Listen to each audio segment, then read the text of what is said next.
Hello and welcome to Diniz Farms. We're back with another episode of Mercer County, and today we're going to be kicking off our spring work here. So we've got to do a little bit of tillage that we didn't get to in the fall. And actually, before we head over and get that started, check out our winter wheat. That is coming up nicely.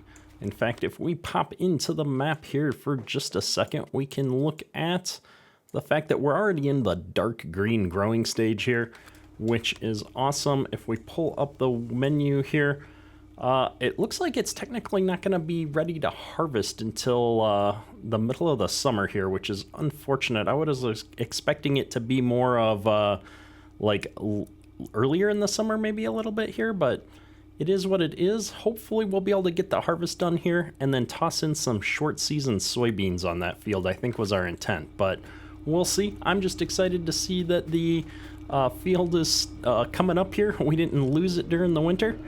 And so today we're going to start off and get our tillage going here. We've got one field left that needs to get plowed. And so we're going to get some hired help out here to help us knock that tillage out. And then while the hired help is going, we're going to get our planting rig started here. All right, let's see if we can get this thing out of the shed without banging into anything here. I'm still loving this tractor and plow combination. It's absolutely amazing. So we've just got to run this out to our new field, the one that we've got all the way out on this side road here, the cornfield that we harvested, the bonus field we'll call it, that we harvested here last fall. It still needs a little bit of work. I think we spread the lime in it already, so we just need to do a little bit of tillage out there. It's a new field for us and it seems to be in rough shape, so we'll get out there and get this worker going. All right, so we're coming out here into this cornfield. We're going to get everything all unfolded here, and let's get course play going on this field for us, just to allow us to go jump over into some other work here. We've done our fair share of tillage here in the last several episodes, and so this should work out pretty nicely. I think we've determined successfully that 3 headland passes is acceptable, and quite honestly I think we're gonna just leave this going on the up and down. We're not gonna mess with angles on this field because there's just not that much field to worry about here, and we're just gonna get this guy turned into the first waypoint here. Oh, we're driving on that neighbor's field. We've spent so much time during the fall trying to avoid driving on his field. Hopefully he doesn't notice. And off we go. We've also done the headlands first. Oh well, we're gonna live with it. It's alright. The worker is going. Let's jump over to the farm because what I want to do today is really focus on our planting efforts. So we are into mid-spring, which is the corn planting season here. And we've made quite a few changes to our setup here. And so let's start off by showing off some of the changes we've done to our planting setup and talking about those just a little bit. So first off, we'll start with the implement. We have switched out from the 12-row planter we were using before to the 16-row stack fold by MRG Mapping. And so this is going to be a little bit bigger for us. And we're making the switch from dry fertilizer to a liquid fertilizer setup. And this is actually going to also let us switch over to herbicide during our soybean planting process so that we can apply a little of that down and save ourselves some time. And then I also figured out that these the 7030 series tractor here from Diniz Farms also supports the front helicopter tank from MRG Mapping. And so these are paired up very nicely. It's even got the cool hose that runs along the tractor down and under. And so we're going to be doing the complete switch over here now to liquid fertilizer for our planting setup, at least for corn. Obviously, with the beans, we don't need any nitrogen going down into the soil. So from a farm sim mechanic, we're going to be putting down our liquid fertilizer here during our planting system, which I'm really excited about. Now, I think what we might do, though, is rather than go all in on the fertilizer with precision farming like we're able to, we may just apply some now and then side dress our corn later in the year to be just a little bit more realistic. So we're going to get this thing all set up here and ready to go for planting. And so we should probably get it all unfolded. We'll get it filled up with some seed here. And I've got to figure out what we're going to do about liquid fertilizer. I don't think we've got any in the shed here because we used dry fertilizer last year. And so I think we've got a little bit of seed here in our tender that's all ready to go. But we may need to get a delivery here of some liquid fertilizer. I don't think we're going to need a lot given the size of our farm.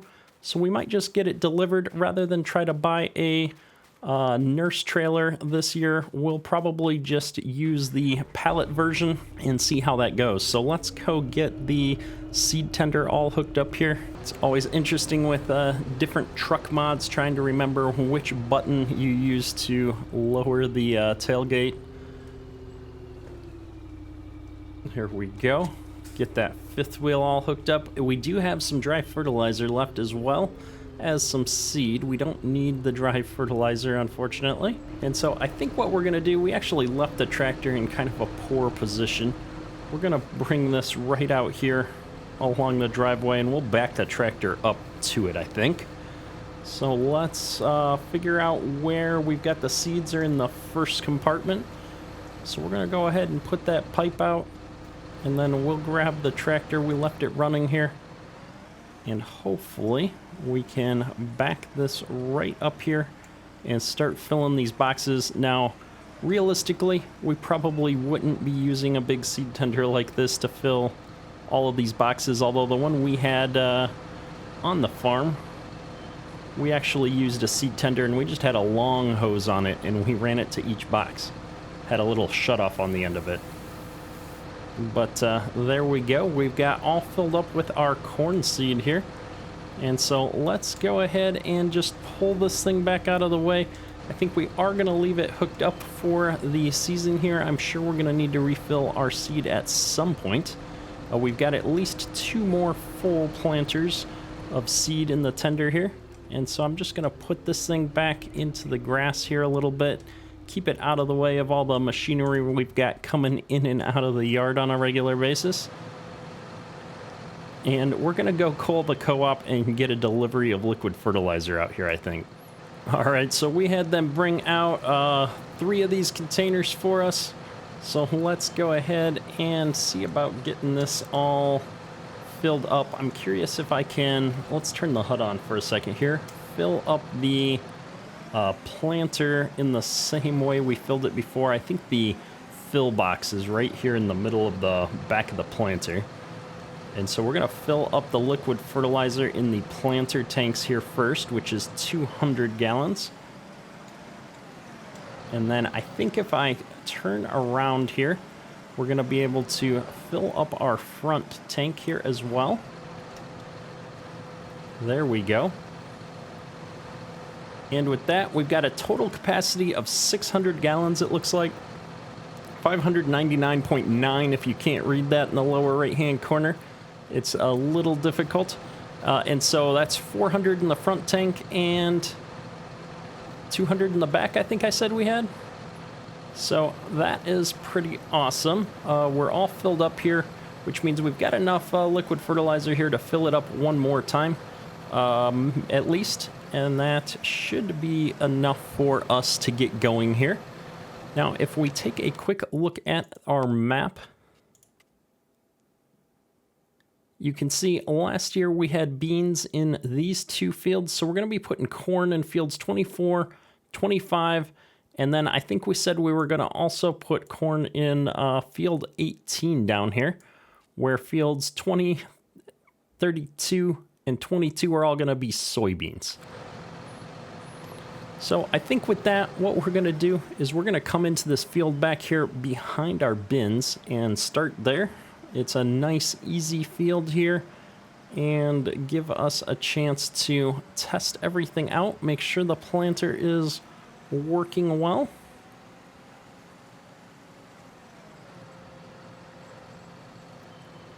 And the other thing that we want to do is we're going to turn off the automatic application right here on precision farming, because I want to make sure that we are only applying the amount of nitrogen that we want to apply at this point, because we will come back and side dress our corn at a later date when we get a little bit closer to the corn growing in the growing period for corn, when it's actually using the nitrogen. That way we don't lose so much of it while we don't need it. So I'm gonna go ahead and get the planter started here.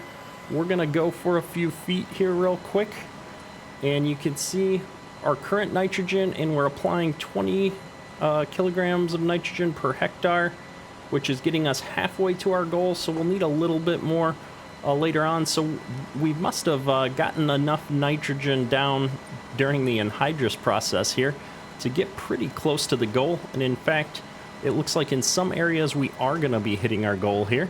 So when we come to side dress our corn a little bit later here, we're not going to have a lot of work to do.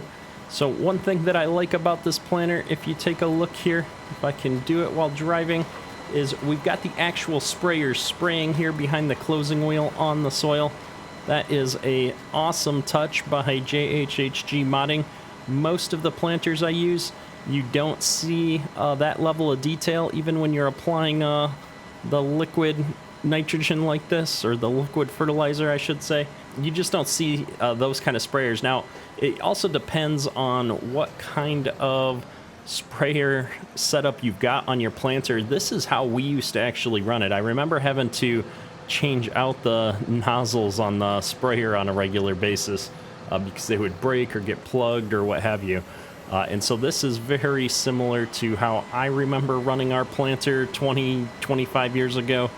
But I think there's also ways where you just drip the nitrogen in between the rows as well. So I guess it really depends on what your setup is like, but I'm loving this level of detail. If I bring this menu back up, you can see we're getting to the perfect application right here in some parts of the field, which is okay.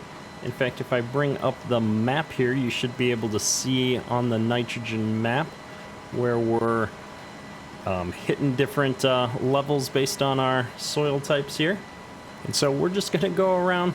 We're going to take all of the headland passes off here to make it a little bit easier for us to plant.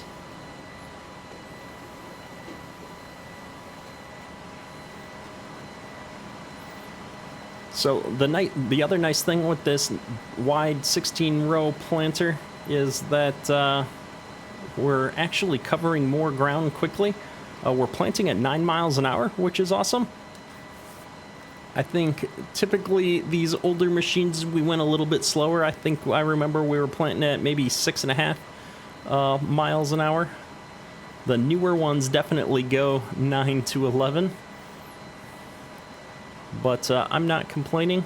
Between going 9 miles an hour and picking up 4 more rows on this planter, we're going to cover a lot of acres pretty quickly with this setup.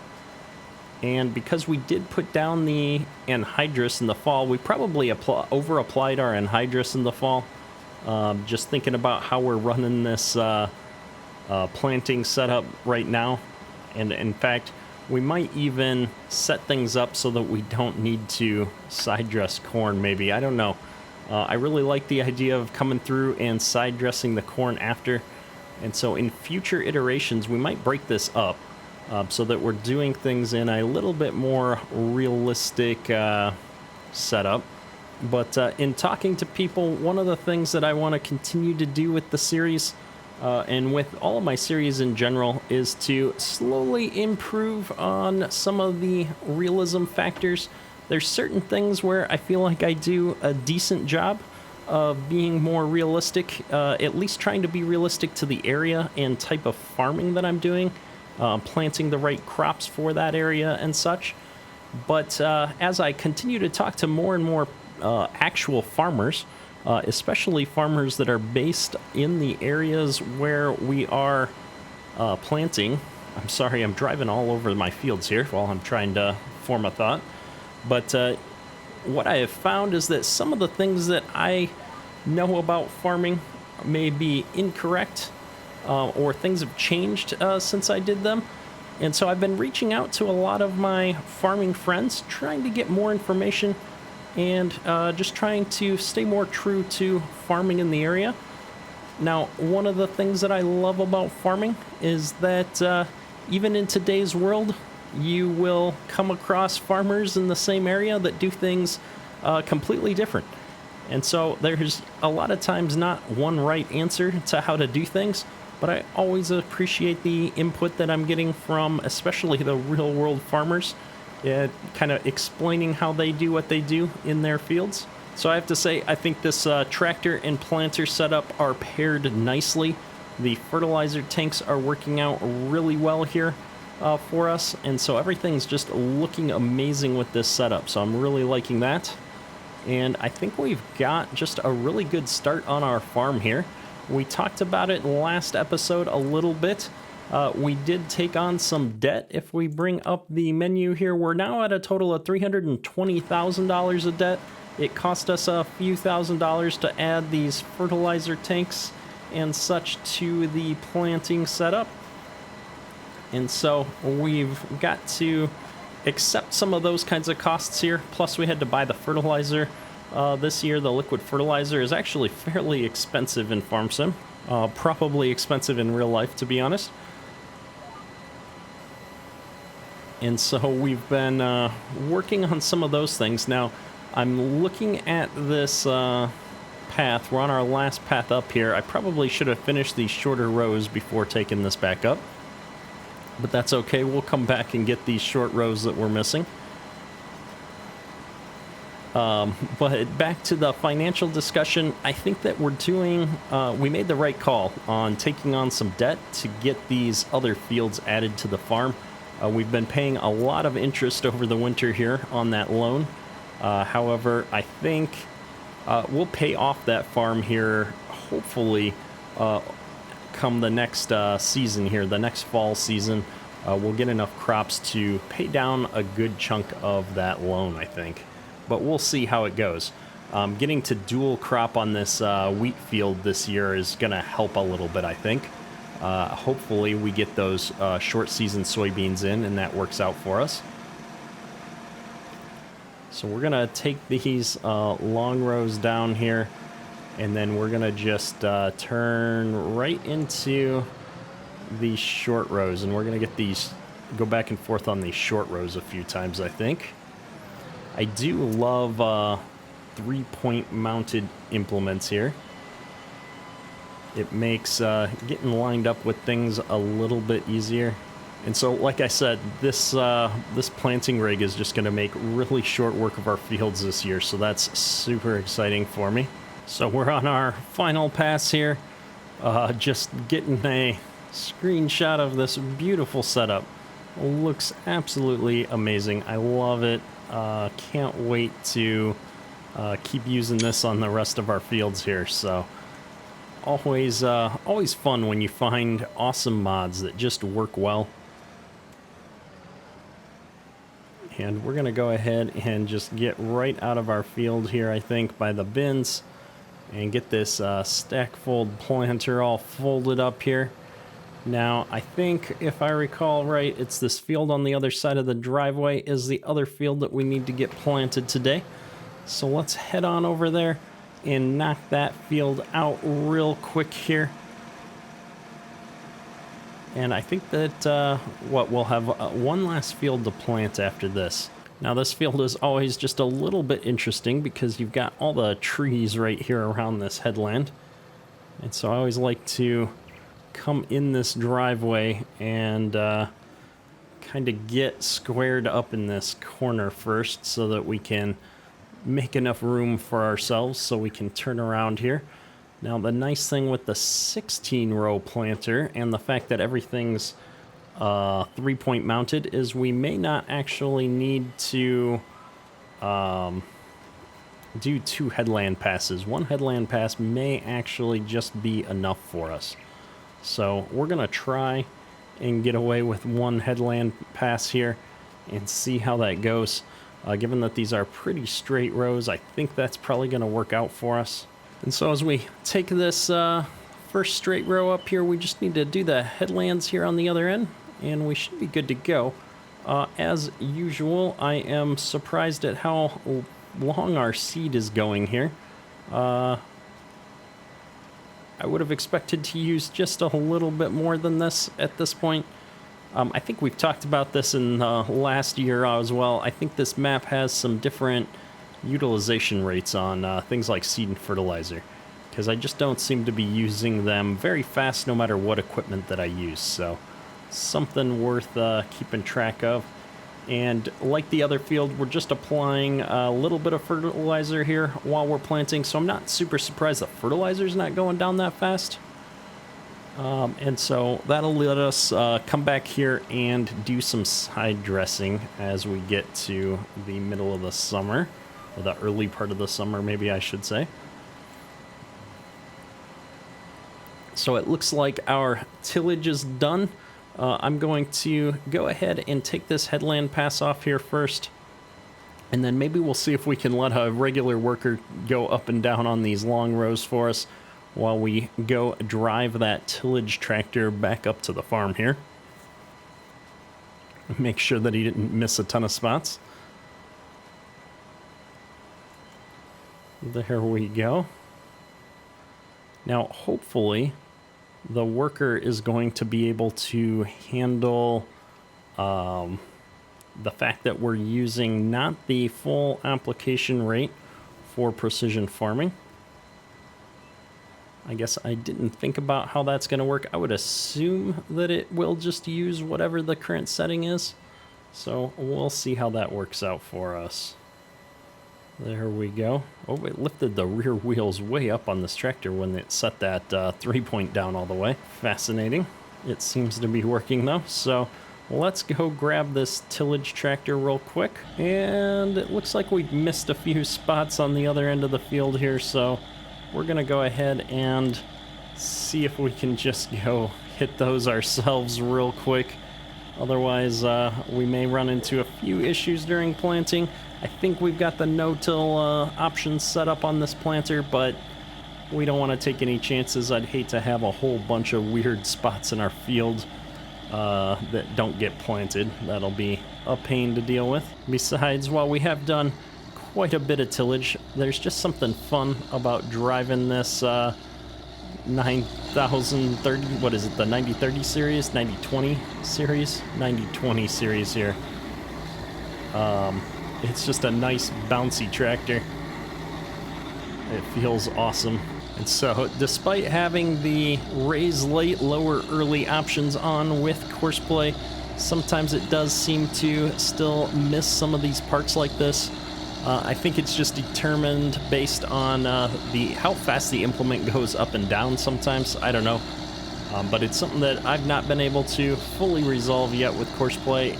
I'll be honest, I haven't spent a ton of time looking into it, but it definitely still saves us lots of time, and it works a whole lot better than the base game workers, that is for sure. So we're gonna just grab these couple of spots here real quick.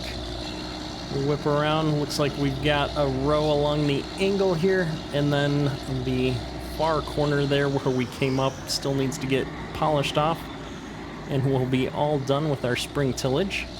And just like that, we've got all of these spots cleaned up here on this new field of ours.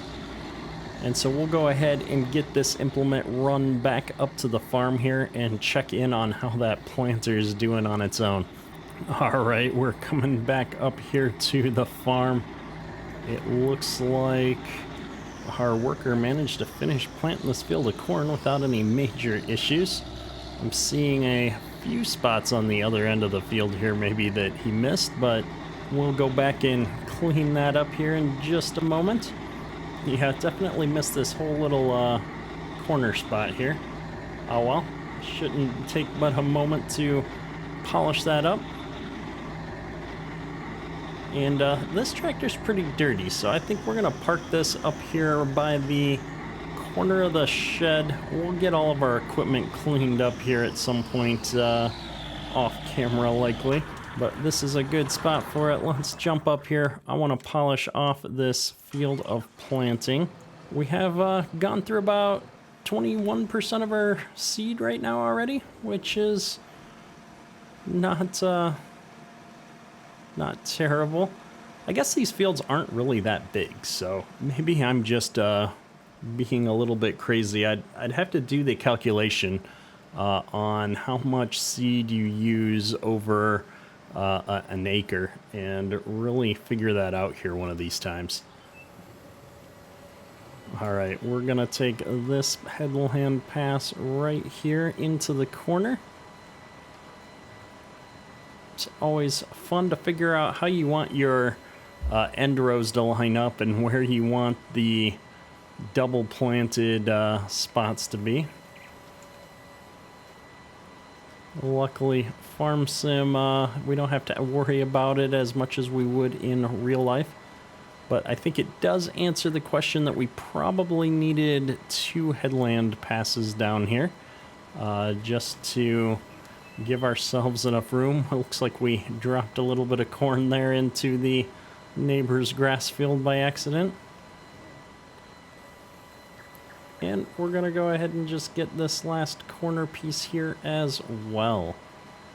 And just like that, we are done with our first 2 fields of corn today.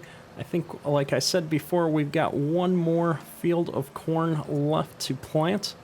And so we will be hitting that field up next episode and then getting switched over to beans. And I think we're going to switch the planter over to herbicide when we go to beans as well, and put down our herbicide while planting to save ourselves a little bit of work on the spraying front, especially because we've still got this hardy sprayer in here that I absolutely can't stand with the articulated tongue. So we're going to still figure that out here before we get into the spraying cycles in spring. Hopefully you've enjoyed today's episode. If you have, leave a like. It helps the channel out a lot. If you're new to this channel, subscribe for daily Farm Sim content. That's all for today. Kedrick out. Whoops. Didn't miss that sign. Oh. Something happened. I wasn't recording, but we rolled the tractor.